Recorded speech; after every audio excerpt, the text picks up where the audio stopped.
ನೋಡಿ, ಕುಮಾರಸ್ವಾಮಿ ಅವರು 2 ಬಾರಿ ರಾಜ್ಯದ ಮುಖ್ಯಮಂತ್ರಿಗಳಾಗಿದ್ದವರು ಮತ್ತು ಈಗ ಅವರು ಬಹಳ ದೊಡ್ಡ ಭಾರಿ ಕೈಗಾರಿಕೆಯ ಸಚಿವರು. ಅದು ಬಹಳ ಪ್ರಾಮುಖ್ಯವಾದಂತ ಖಾತೆ. ನಮ್ಮ ದೇಶದಲ್ಲಿ ಸಾಕಷ್ಟು ಇಂಡಸ್ಟ್ರಿಗಳು ಬರ್ತಾ ಇದೆ. ಇಂಟರ್ನ್ಯಾಷನಲಿ ಭಾರತ ಕೈಗಾರಿಕೆಯಲ್ಲಿ ಬಹಳ ದೊಡ್ಡ ಪ್ರಮಾಣದಲ್ಲಿ ಮುಂದೆ ಹೋಗ್ತಾ ಇದೆ. ಇಂಥ ಸಂದರ್ಭದಲ್ಲಿ ಅವರು ಮಂತ್ರಿಗಳಾಗಿದ್ದಾರೆ.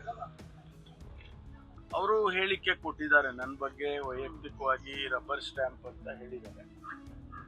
ನಾನು ಅದನ್ನ ಅವ್ರಿಗೆ ಏನ್ ಬೇಕಾದ್ರೂ ನಾನು ಹೇಳಿಕೆಯನ್ನು ಕೊಡಬಹುದು. ಆದ್ರೆ ಅವರು ಜವಾಬ್ದಾರಿಯಿಂದ ಹೇಳಿದ್ದಾರೆ ಅಂತ ಹೇಳಿ ನಾನು ಭಾವಿಸ್ತೇನೆ. ಅದನ್ನ ನಾನು ಸ್ವೀಕಾರ ಮಾಡ್ತೇನೆ. ಮತ್ತು ರಾಜ್ಯದಲ್ಲಿ ಕಾನೂನು ವ್ಯವಸ್ಥೆಯನ್ನ ಯಾವ ರೀತಿ ಆಡಳಿತ ಮಾಡಬೇಕು ಅನ್ನೋ ಅರಿವು ನನಗಿದೆ ಅನ್ನೋದು ಅಷ್ಟೇ ನಾನು ಅವರಿಗೆ ಹೇಳಕ್ ಬಯಸ್ತೀನಿ. ನಾನು ಕೂಡ 38 ವರ್ಷ ರಾಜಕಾರಣದಲ್ಲಿದ್ದೇನೆ.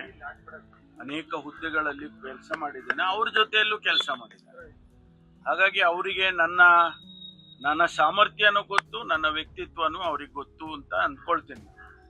ಹಾಗಾಗಿ ಅವ್ರ ಹೇಳಿಕೆ ಅದನ್ನ ನಾನು ಅಷ್ಟು ಸೀರಿಯಸ್ ಆಗಿ ತಗೊಳಕ್ ಹೋಗೋದಿಲ್ಲ.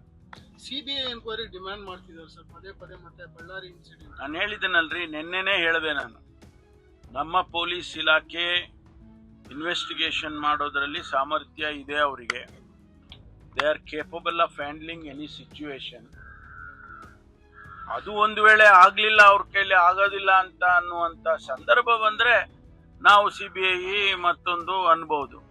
ಆದ್ರೆ ನಾವು ಯಾವುದೇ ಇಂಥ ಕೇಸ್ಗಳನ್ನ ಸಿಬಿಐ ಕೊಡೋದಿಲ್ಲ ಅಂತ ಕೂಡ ಕ್ಯಾಬಿನೆಟ್ ಅಲ್ಲಿ ನಿರ್ಧಾರ ಮಾಡಿದ್ದೇವೆ. ಸೆಲೆಕ್ಟಿವ್ ಆಗಿ ನಾವು ತೀರ್ಮಾನ ಮಾಡ್ತೀವಿ.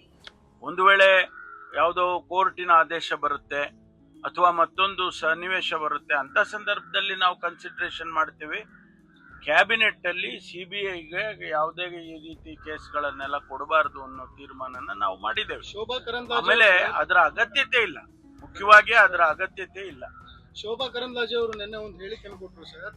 ಈ ಸರ್ಕಾರ, ಇಡೀ ಸರ್ಕಾರ ಸೇರ್ಕೊಂಡು ಒಂದು ಮಹಿಳೆ ವಿರುದ್ಧವಾಗಿ ಹುಬ್ಳಿನಲ್ಲಿ ಕಾನ್ಸ್ಪಿರಸಿ ಮಾಡಿ ಆಕೆನ ವಿವಸ್ತ್ರಗೊಳಿಸಿ ತುಂಬಾ ವಿಚಿತ್ರವಾಗಿ ಈಗಾಗಲೇ ಹುಬ್ಳಿಯ ಪೊಲೀಸ್ ಕಮಿಷನರ್ ಅವರು ಕ್ಲಾರಿಫಿಕೇಶನ್ ಕೊಟ್ಟಿದ್ದಾರೆ. ಶಶಿಕುಮಾರ್ ಅವರು ಕ್ಲಾರಿಫಿಕೇಶನ್ ಕೊಟ್ಟಿದ್ದಾರೆ. ಅದು ಸಾಕು ಅಂತ ಅನ್ಸುತ್ತೆ.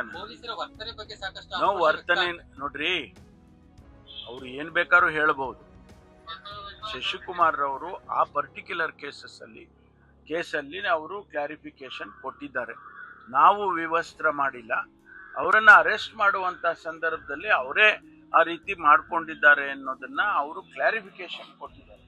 ಅದಕ್ಕೂ ಒಬ್ಬ ಕಮಿಷನರ್ ಕ್ಲಾರಿಫಿಕೇಶನ್ ಕೊಡ್ತಾರೆ ಅಂತಂದಾಗ ಇನ್ನು ಅದಕ್ಕಿಂತ ಇನ್ನೇನ್ ಬೇಕಾಗಿದೆ ಅವರಿಗೆ? ರಾಜಕೀಯ ನೋಡಿ, ಎಲ್ಲದರಲ್ಲೂ ರಾಜಕೀಯ ಮಾಡೋದು ಒಳ್ಳೇದಲ್ಲ. ರಾಜಕೀಯ ಮಾಡ್ಲಿ, ಅವ್ರು ಬೇಡ ಅಂತ ಹೇಳೋದಿಲ್ಲ. ಆದ್ರೆ ಎಲ್ಲದರಲ್ಲೂ ರಾಜಕೀಯ ಮಾಡಬಾರ್ದು. ಒಬ್ಬ ಹೆಣ್ಮಗಳ ವಿಚಾರದಲ್ಲಿ ಅದನ್ನ ಕೈಗೆತ್ಕೊಂಡು ರಾಜಕೀಯ